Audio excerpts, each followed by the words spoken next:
नमस्कार मंडळी, आपण पाहत आहात निसर्गराजा चॅनलवरील मूळ व्हिडिओचे काही विस्मृतीत गेलेले क्षण. खरं तर मुख्य व्हिडिओ हेच तुम्हाला जसं आहे तसं अनुभव देतील. त्यामुळे डाव्या बाजूला असलेल्या छोट्या त्रिकोणावर क्लिक करून मुख्य व्हिडिओ सुद्धा आवर्जून पहा. मी तर म्हणेन, जर प्लेलिस्टवर जाऊन प्रत्येक ठिकाणाचे व्हिडिओ पाहिले तर तुम्हाला ट्रेकिंगचा मार्ग समजायला किंवा कदाचित कोणाला सापडत नसेल तर व्हिडिओ बघून शोधायला नक्कीच मदत होईल.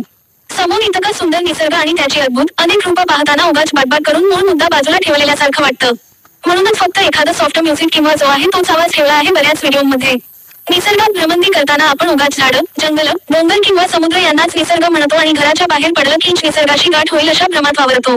पण खरं तर निसर्ग यथातथ सर्वत्र आहे, फक्त माणसांच्या गडबडीत, आधुनिकतेच्या रोषणाईत त्याचा अनेकदा विसर पडतो. नाहीतर शाळेतून, ऑफिसमधून किंवा कुठल्याही इमारतीतून बाहेर पडलात आणि पावसाने तुम्हाला भिजवलं नाही, असं मुळीच होणार नाही, कारण निसर्ग म्हणतो, मी आहे म्हणून तू आहेस, आणि मी तर असणारच आहे, नेहमीच.